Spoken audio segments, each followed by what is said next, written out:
The boarding announcement echoed through Terminal B as I watched Isaiah disappear through the jetway, his worn leather duffel bag slung over his shoulder like it had been 1,000 times before. Only this time, he wasn't coming back to our apartment in Minneapolis. This time, the ticket tucked in his jacket pocket read one way to Denver, and I was the reason he'd bought it. I should have seen it coming. The signs were scattered across our 7 years together like breadcrumbs I'd been too stubborn to follow. But I'd convinced myself that Isaiah needed me too much to ever actually leave. After all, wasn't I the one who balanced our checkbook? Wasn't I the one who remembered his mother's birthday and made sure he ate something other than cereal for dinner? Wasn't I the one who'd pulled him out of his shell when we met at that community college photography class back in 2017? The irony wasn't lost on me as I stood there in the airport, watching his plane taxi toward the runway. I'd spent so many years believing I was indispensable that I'd forgotten to notice when I'd become the opposite. It started innocently enough, the way most relationship disasters do. We were 24 when we met, both taking evening classes while working day jobs we barely tolerated. I was managing a small veterinary clinic downtown, and Isaiah was doing freelance photography while working part-time at a camera repair shop. He was this quiet, thoughtful guy who always sat in the back corner of our classroom, and I was immediately drawn to his careful way of considering things before he spoke. Our first conversation happened over the darkroom sink after everyone else had left. He was struggling with his prints, and I offered to help, though I barely knew what I was doing myself. Something about his frustrated concentration made me want to fix things for him, and when his face lit up after we finally got the exposure right, I felt this rush of satisfaction that I'd helped make that happen. "You're a lifesaver," he said, and the way he smiled at me made something click into place. That became our pattern. Isaiah would struggle with something, a difficult assignment, a problem with his equipment, figuring out how to navigate some social situation, and I'd swoop in with solutions. I loved the feeling of being needed, of being the person who could make his life easier. And Isaiah, well, he seemed grateful for the help. When we moved in together 8 months later, I naturally took charge of the household logistics. I set up the utilities, organized our furniture, created systems for everything from grocery shopping to bill paying. Isaiah was happy to let me handle it all, and I told myself it was because I was better at those things, more organized, more practical. "What would I do without you?" became his favorite phrase, usually delivered with that soft smile that made my heart skip. And I'd laugh and say something like, "Lucky for you, you'll never have to find out." I meant it as a joke, but somewhere along the way, it became my truth. I started believing that Isaiah couldn't function without me, that our relationship was built on his dependence rather than mutual respect and love. I began to see his quiet nature as helplessness, his thoughtfulness as indecision, his gratitude as proof that he needed me more than I needed him. The shift was so gradual that I didn't recognize it happening. When Isaiah mentioned wanting to take a weekend workshop in Chicago, I automatically started planning the logistics, booking his hotel, mapping out the most efficient route, even packing his camera bag. When he hesitated about calling a potential client, I'd grab the phone and make the call myself. When he seemed uncertain about career decisions, I'd present him with researched options and detailed pros and cons lists. I thought I was being helpful. I thought I was being a good partner. What I was actually doing was slowly suffocating the very qualities that had attracted me to him in the first place. Looking back, I can see how my behavior escalated over the years. What started as helpful suggestions became detailed instructions.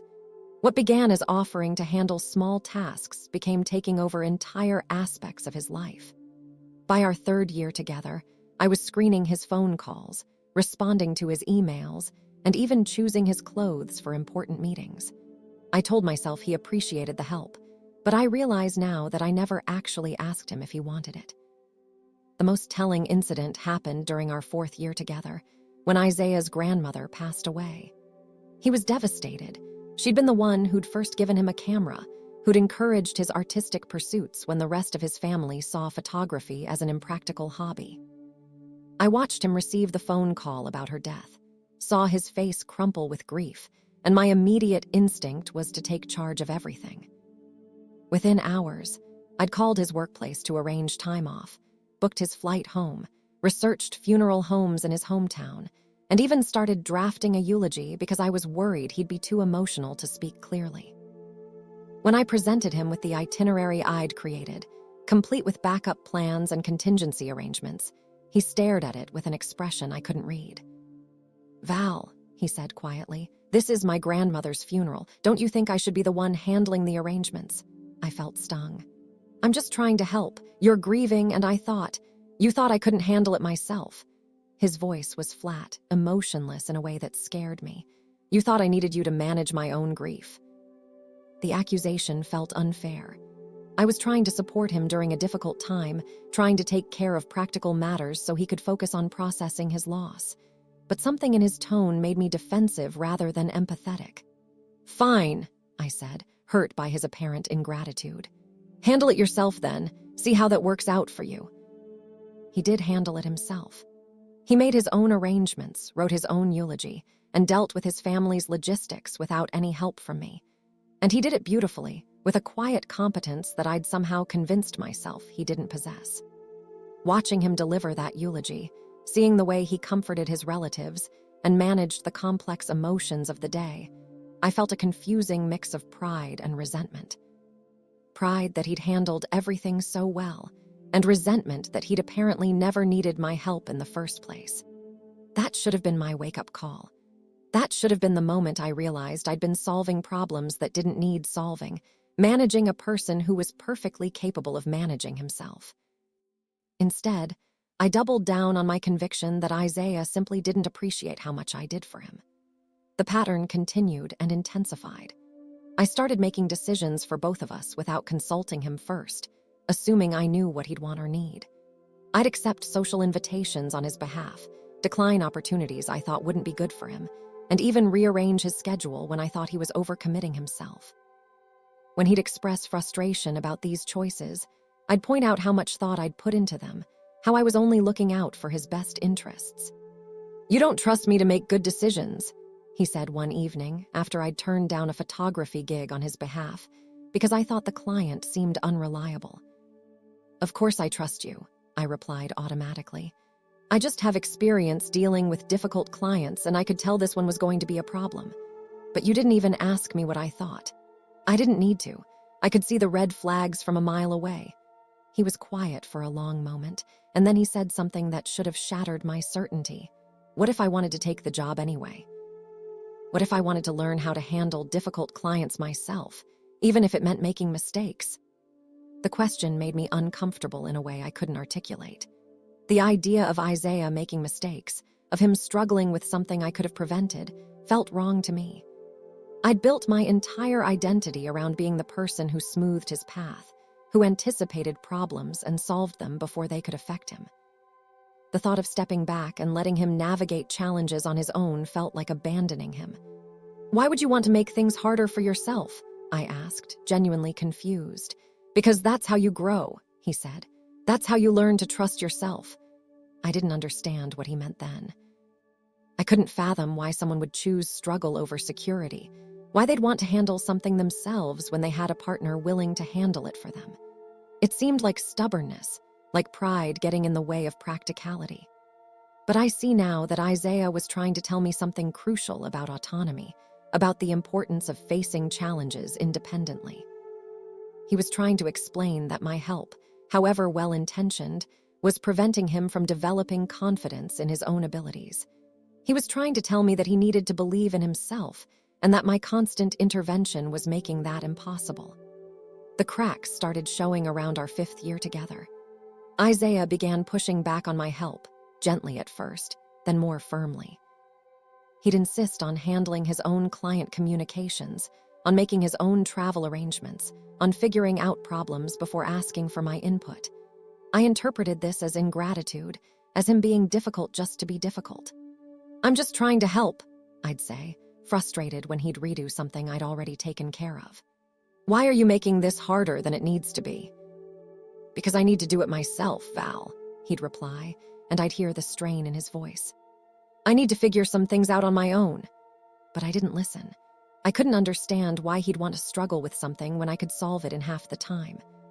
I'd grown so accustomed to being the competent one, the reliable one, the one who had everything figured out, that I couldn't see how my help had become control.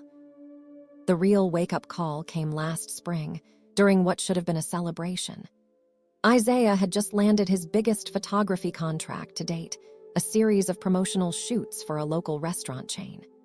It was exactly the kind of break he'd been working toward for years, and I was genuinely proud of him. But instead of celebrating, I found myself immediately jumping into planning mode. I started researching the restaurant locations, creating spreadsheets of shoot schedules, even drafting follow-up emails to the client. I presented it all to Isaiah that evening, expecting gratitude. Instead, he stared at the papers I'd spread across our dining table, his expression unreadable. "Did you think I couldn't handle this?" he asked quietly. "Of course not," I said, though even as the words left my mouth, I realized they weren't entirely true. "I just wanted to help you organize everything. This is a big opportunity, and you don't trust me to manage it properly." The accusation stung because it hit too close to home. "That's not fair. I'm trying to support you." "No, Val." His voice was gentle but firm. "You're trying to manage me. There's a difference." We argued that night, one of those circular conversations where both people keep making the same points without really hearing each other. I insisted I was being supportive. He maintained that I was being controlling. Neither of us was entirely wrong, but neither of us was entirely right either. Things got worse after that. Isaiah started pulling away, becoming more private about his work, more secretive about his plans. I told myself he was being childish, that he was cutting off his nose to spite his face. But the distance between us kept growing, and I felt helpless to bridge it. The final straw came on a Sunday morning in early fall. We were having breakfast, and Isaiah mentioned that he'd been thinking about taking some time to travel, maybe spending a few weeks out west to build his portfolio with some landscape photography. My immediate reaction was to start planning. Where would he stay? How would he transport his equipment? What about his local clients? I was already pulling up rental car websites and mapping out potential routes when I noticed Isaiah had gone completely quiet. "What's wrong?" I asked, looking up from my laptop. "Nothing," he said, but his jaw was tight. "Just never mind." "Come on, don't do that. Tell me what's bothering you." He was quiet for a long moment, staring into his coffee cup. When he finally looked up, his expression was sadder than I'd ever seen it. "Do you realize that you haven't asked me a single question about why I want to take this trip? You went straight from me mentioning it to making plans, like my feelings about it didn't matter at all." I felt defensive immediately. "I was trying to help you figure out the logistics. That's what I do." "I know," he said. "That's exactly the problem. So now it's a problem that I care about you, that I want to help you succeed. It's a problem that you think I can't succeed without you managing every detail of my life." The words hung between us like a challenge. I wanted to argue, to explain that he was misunderstanding my intentions, but something in his expression stopped me. For the first time in years, I really looked at him, not at what he needed me to fix or organize or plan, but at him. He looked tired. Not just physically tired, but emotionally worn down, like he'd been carrying a weight I hadn't noticed. And suddenly I realized that the weight was me. My help, my constant intervention. My absolute certainty that I knew what was best for him. "I never meant to make you feel that way," I said quietly. "I know you didn't," he replied, "but that doesn't change how it feels." We sat in silence for a while, and I found myself seeing our relationship through his eyes for the first time. How many times had I jumped in to solve problems he hadn't asked me to solve? How many times had I made decisions for both of us without really consulting him? How many times had I dismissed his capability in favor of my own efficiency? "I love you," I said finally. "I love you and I want to support you, but I don't know how to do that without managing me." I nodded, feeling tears prick at my eyes. "I don't know how to love you without trying to fix everything for you. Maybe that's something we need to figure out together," he said, and for a moment, I thought we might actually work through this. I thought we might find a way to rebalance our relationship, to rediscover the partnership we'd lost somewhere along the way. But then I made the mistake that would end everything. "You know what?" I said, trying to lighten the mood. "Maybe this is all silly. Maybe we're overthinking this. You're not going anywhere, right? I mean, what would you do without me? I meant it as a joke, the same kind of playful comment I'd been making for years. But the moment the words left my mouth, I knew I'd said exactly the wrong thing. Isaiah's expression shifted, and I saw something in his eyes that I'd never seen before. Not anger, not frustration, but something deeper and more final. That's exactly what I'm talking about, he said quietly. You can't even imagine that I might be capable of living my own life. Isaiah, I didn't mean. Yes, you did. He stood up from the table, and I could see him making some internal decision. You absolutely meant it. And you know what? You're about to find out exactly what I'd do without you. He left the kitchen then, and I heard him moving around in our bedroom. I followed him, found him pulling clothes from his dresser and folding them into his duffel bag. What are you doing? I asked, though the answer was obvious. I'm going to take that trip, he said without looking at me. But I'm not coming back. You don't mean that. I do. He paused in his packing and finally met my eyes. I love you, Val. I've loved you for 7 years, but I can't live with someone who doesn't think I'm capable of living without them. I wanted to argue, to explain that he was misunderstanding everything, that I was just trying to be helpful, that I believed in him completely. But the words felt hollow even in my own head, because the truth was, I had stopped believing in his capability.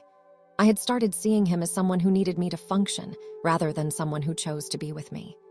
Where will you go? I asked, my voice barely above a whisper. Denver, he said. I have a friend there who's been asking me to consider relocating. There's a good photography scene, and I think I need to find out who I am when I'm not being managed. The word managed hit me like a physical blow, because that's exactly what I'd been doing, wasn't it? I'd been managing Isaiah like he was one of my projects at work, like he was a problem to be solved rather than a person to be loved.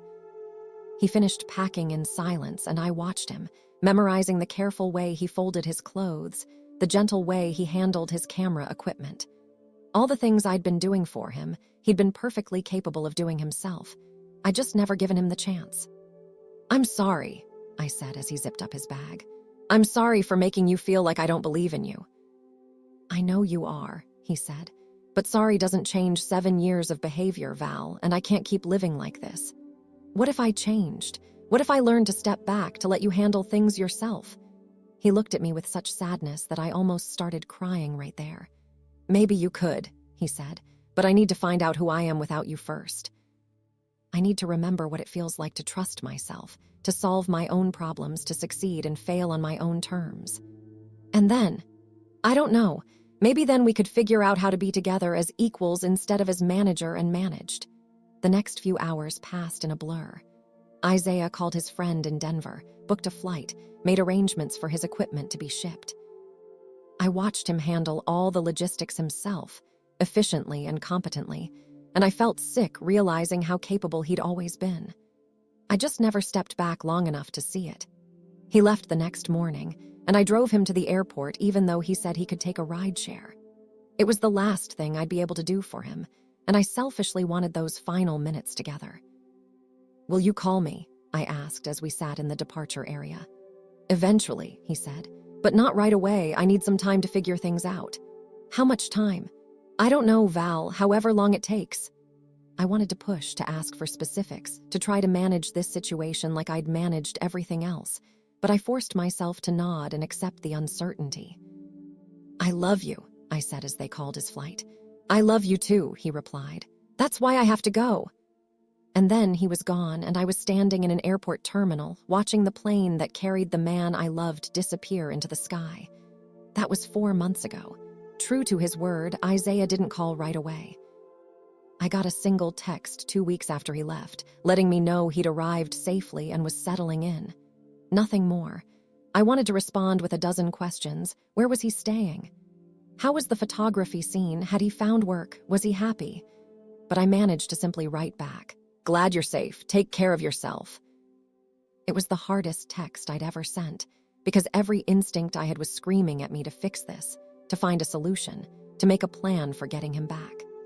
But I finally understood that the only way to love Isaiah was to let him go, to trust that he could figure out his own life without my intervention. The silence has been excruciating. I've had to learn how to live with uncertainty, how to resist the urge to control outcomes I can't control. I've had to face the uncomfortable truth that I'd built my entire sense of self around being needed, around being the person who solved problems and managed situations. Without that role, I felt lost, purposeless, like I didn't know who I was. I started seeing a counselor, someone who helped me understand that my need to control everything came from my own fears and insecurities.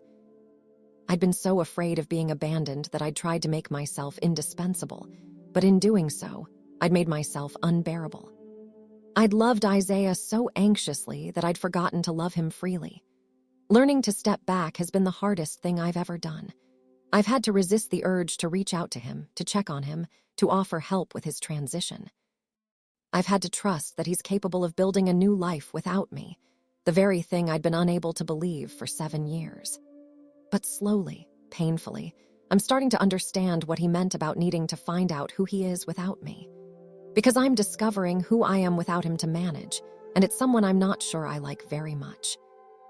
I'm learning that I have my own work to do, my own growth to pursue, my own life to figure out.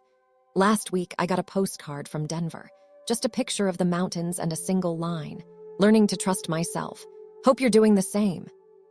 No signature, but I knew it was from Isaiah. It was the first communication I'd received from him in months, and instead of feeling relieved or hopeful, I felt proud. Proud that he was taking care of himself, proud that he was growing, proud that he was becoming the person he needed to be. I wrote back, just a postcard, nothing more. Working on it, I wrote. Thank you for teaching me what love really means. I don't know if Isaiah will ever come back. I don't know if we'll find our way back to each other as the people we're becoming instead of the people we were. But for the first time in my adult life, I'm okay with not knowing. I'm learning to trust that some things can't be managed or controlled, that love sometimes means letting go, that the people we care about don't need us to save them. They need us to believe in their ability to save themselves. I told Isaiah he'd never leave me because I couldn't imagine he'd be capable of it. He proved me wrong in the most loving way possible. He showed me that he was strong enough to walk away from a relationship that wasn't serving either of us, brave enough to start over in a new place, and wise enough to know that sometimes the most loving thing you can do is refuse to be managed. I'm still learning to love without controlling, to support without managing, to care without suffocating. It's messy and uncertain and sometimes lonely, but it's also honest in a way my love never was before. And maybe, someday, if I can learn to trust myself the way Isaiah is learning to trust himself, we'll find our way back to each other as equals instead of as two people playing out old patterns of dependence and control. Until then, I'm grateful for the lesson he taught me with that one-way ticket to Denver. Sometimes the people we love have to prove us wrong about their limitations before we can learn to love them right. And sometimes, the most powerful thing we can do is let them go, trusting that if they're meant to come back, they'll do so as the full, capable, independent people they've always been, the people we were too frightened to see when we were too busy trying to save them from themselves. The boarding announcement echoes in my memory as I write this, but now I hear it differently. Not as the sound of someone leaving me, but as the sound of someone brave enough to save himself. And maybe, just maybe, that's exactly what we both needed.